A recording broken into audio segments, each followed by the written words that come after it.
Gloire soit rendue à l'Éternel des armées, que Dieu vous bénisse. Bienvenue à l'école prophétique Les Aigles en action. Amen.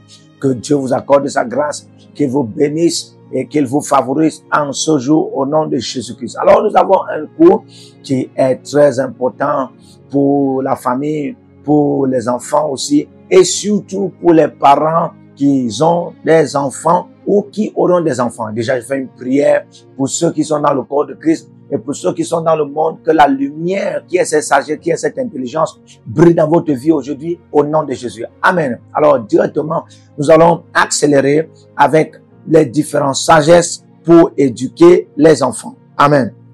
Et 5 types de sagesse pour éduquer vos enfants. 5 types de sagesse pour éduquer vos enfants.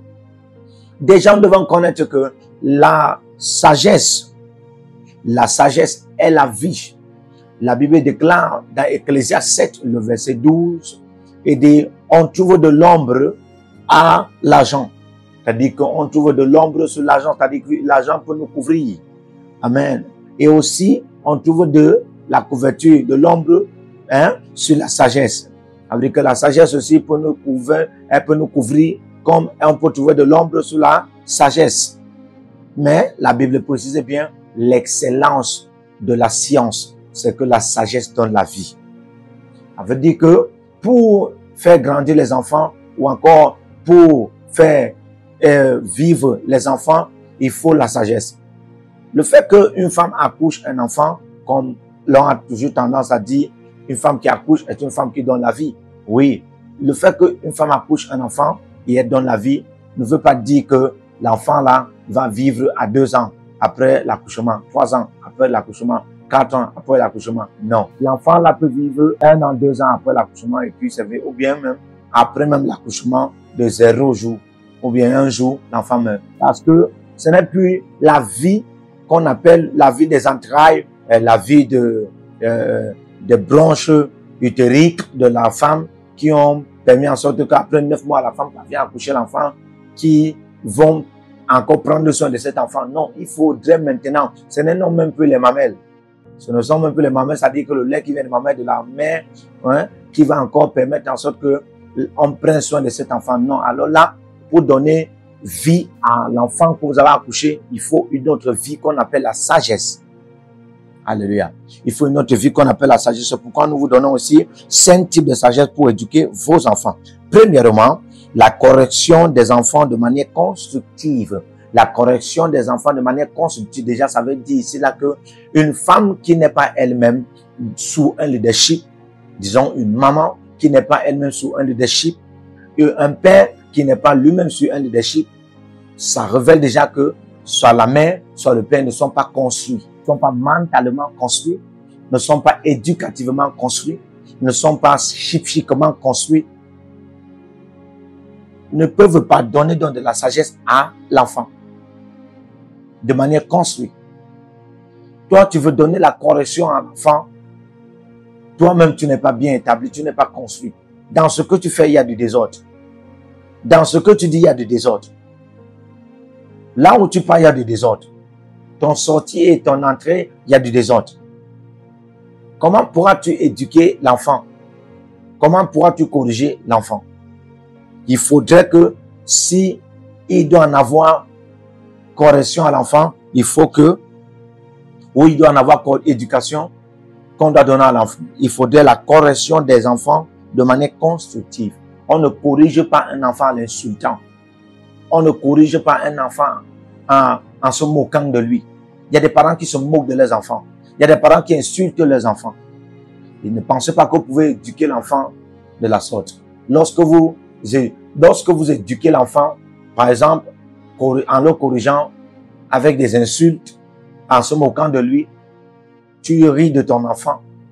Ce n'est qu'une énergie que tu es en train de transmettre parce qu'en réalité, enseigner veut dire communiquer quelque chose. Alléluia. Alors, deuxième type de sagesse, la sécurité liée à l'attachement familial proche ou loin.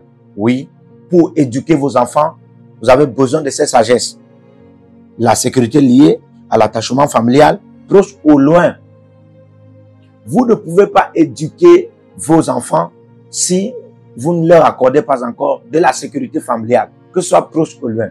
C'est des gens, certains ne réussissent pas à éduquer les enfants parce que le père fait 4 mois avant de venir dans la famille.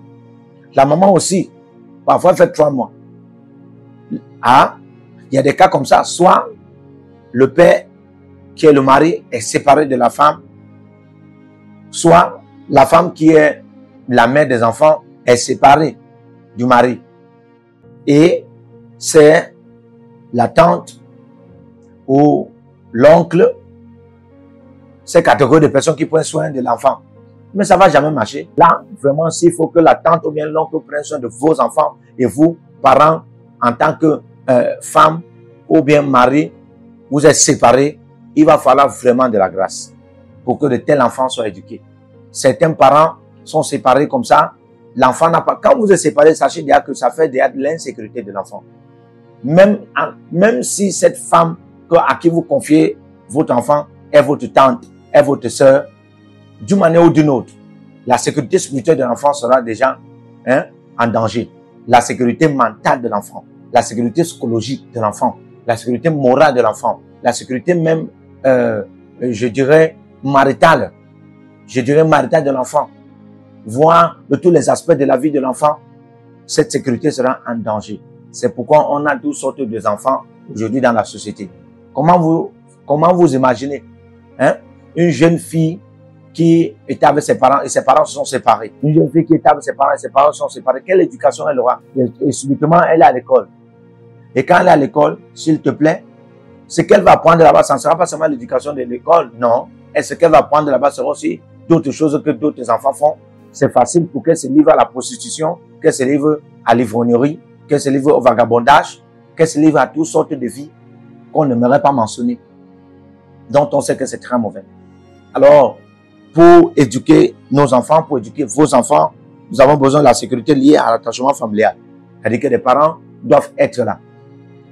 Même si c'est que vous voyagez, soyez là. Ne prenez pas vos enfants, vous partez donner aux familles éloignées. J'ai ma cousine là-bas, elle peut prendre soin de ma fille ici.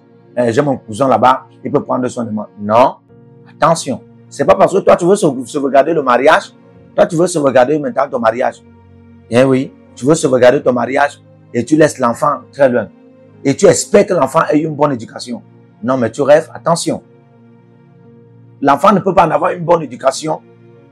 Il faut vraiment une grâce souveraine de la part de Dieu pour prendre soin de cet enfant. Alléluia. Alors, troisième type de sagesse est pour éduquer vos enfants, l'éducation scolaire. On ne peut pas éduquer l'enfant seulement avec l'éducation familiale, avec l'éducation culturelle, avec l'éducation artisanale, avec l'éducation familiale. Je veux dire, avec l'éducation traditionnelle. On n'éduque pas l'enfant seulement avec l'éducation des activités de la vie. Non. Vous savez, il y a des communautés où on trouve facile d'éduquer l'enfant avec les activités de la vie. C'est-à-dire qu'on apprend déjà à un enfant de 5 ans comment est la rue, comment est le marché, comment est le supermarché. Et on lui apprend ça en l'envoyant là-bas. Il va étudier comment on fait dans les maquis, comment on fait dans des restaurants, comment on fait dans les clubs, comment on fait dans les cabarets. Il y a des parents comme ça, c'est très dangereux. C'est très dangereux. On éduque aussi les enfants avec l'éducation scolaire. L'éducation scolaire, c'est-à-dire on envoie l'enfant à l'école. On envoie l'enfant à l'école.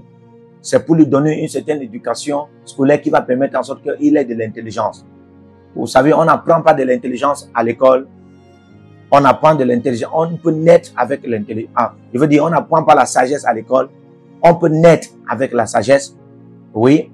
On peut même apprendre la sagesse au fur et à mesure dans les différentes expériences de la vie auxquelles on fait face.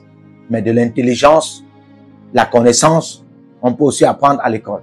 C'est pourquoi l'éducation scolaire est très important pour l'éducation de vos enfants.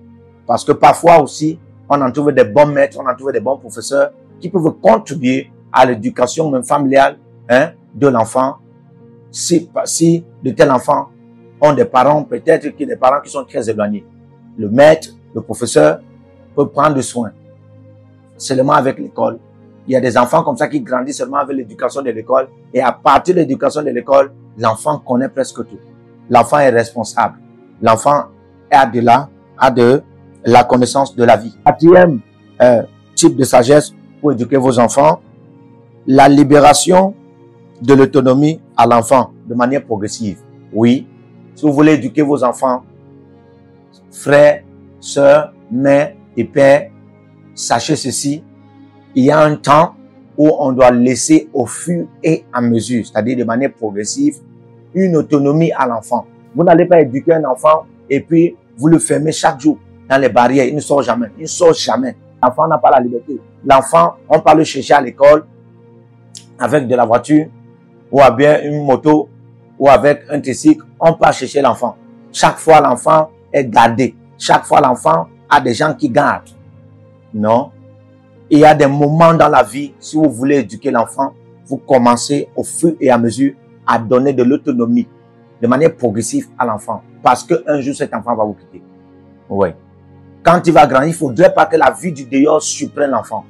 Il y a des choses qu'il faut enseigner aux enfants, question de leur donner déjà l'autonomie de manière progressive. L'enfant, là, quand il aura 25 ans, il va pas rester toujours avec vous. 30 ans, il ne va pas toujours rester avec vous. Sachez que même si un enfant a 50 ans et que vous, parents, vous êtes encore en vie, c'est votre enfant. C'est toujours un enfant. Pas parce qu'il atteint 50 ans que vous êtes là et vous êtes mère, vous allez l'appeler grand-père. Non. C'est votre enfant. Mais si vous ne commencez pas dès le bas âge de 5 ans, 7 ans, 8 ans, 9 ans, de manière progressive, à déjà donner une autonomie à l'enfant, ce qu'il va apprendre dehors pourra vous supporter.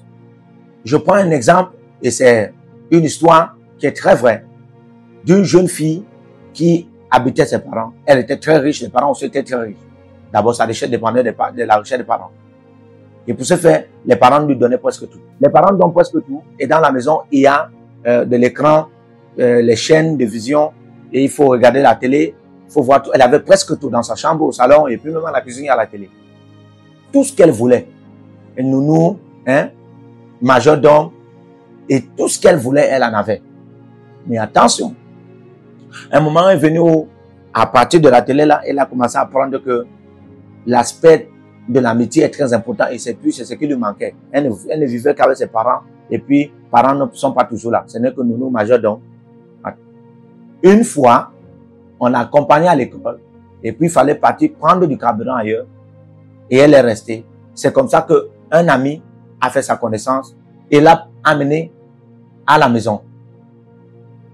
Ce qu'elle n'avait jamais découvert, elle a découvert là-bas. Et c'est comme ça qu'elle a entamé une relation avec cet ami. Et après, quand on a cherché là où elle était, on a retrouvé. Mais après, elle ne se sentait plus à l'aise.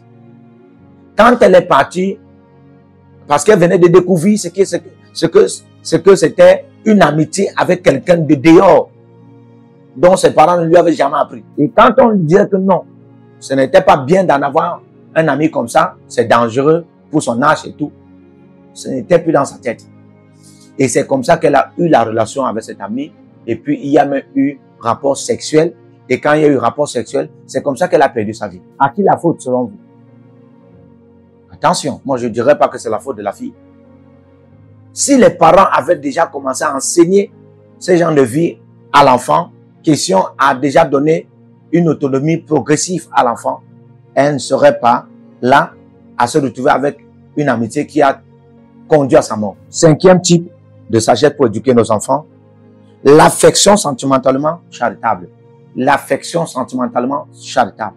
Il y a des parents, quand je parle de l'affection sentimentalement charitable, c'est quoi? C'est que toi, tu dis que tu aimes ton enfant. Oui, cet amour doit être charitable.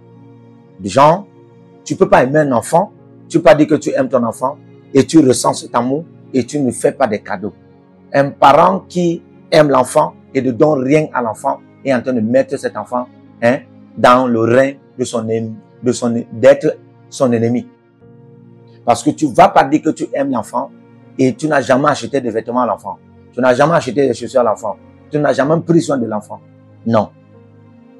On ne peut pas donc éduquer nos enfants sans ces 5 types de sagesse au quotidien. Pendant que vous mettez ces 5 types de sagesse au quotidien en fonction, je prie que aussi le Créateur qui nous a accordé d'avoir ces enfants nous donne la grâce de les élever et qu'ils ne se perdent pas quand ils vont en avoir la voie qu'ils auront, ils vont aussi faire de l'impact dans la vie et réussir selon la volonté du Seigneur et même la volonté de leurs parents au nom de Jésus-Christ. Que Dieu vous bénisse. Et nous prions la paix sur la nation du Bénin et que l'Église prospère au Bénin. Que l'œuvre de l'idolâtrie soit renversée. Si vous êtes au Togo, libérez votre semence maintenant. Je prie pour tous ceux qui sont connectés à l'appel de Dieu sur ma vie. Depuis le Togo, que le Seigneur vous rend prospère. Je maudis vos ennemis et je maudis vos batailles. Avancez et soyez prospères. Au nom de Jésus-Christ de Nazareth. Que le Seigneur bénisse le Togo. Nous déclarons la paix sur la nation du Togo. Vous êtes en Côte d'Ivoire, libérez vos semences par Wave, par Flouze ou par MTN. Nous déclarons que le Seigneur bénisse la Côte d'Ivoire, que la paix de l'Éternel règne en Côte d'Ivoire, que les œuvres des sectataires, des occultistes soient renversées et que le règne de Christ soit établi. Tous ceux qui sont connectés à moi depuis la Côte d'Ivoire, le Seigneur vous guérit, le Seigneur vous rend prospère et je maudis vos ennemis, je maudis leurs activités au nom de Jésus. Tous ceux qui sont connectés par les teams, par les alliances, depuis la France, depuis le Cameroun, le Burkina Faso, le Seigneur vous bénit, le Seigneur bénit votre nation, le Seigneur vous rend prospère et mon appel vous défend. Le feu dévorant du Saint-Esprit sur ma vie vous défend. La main de l'Éternel sur ma vie vous défend. Mon parapluie de préservation descend sur vous. Au nom de Jésus-Christ de Nazareth. Que le Seigneur vous bénisse et qu'il vous garde. Demeurez connectés. Et n'oubliez pas, avant de partir, écrivez: l'Éternel a parlé, l'Éternel a agi. Shalom.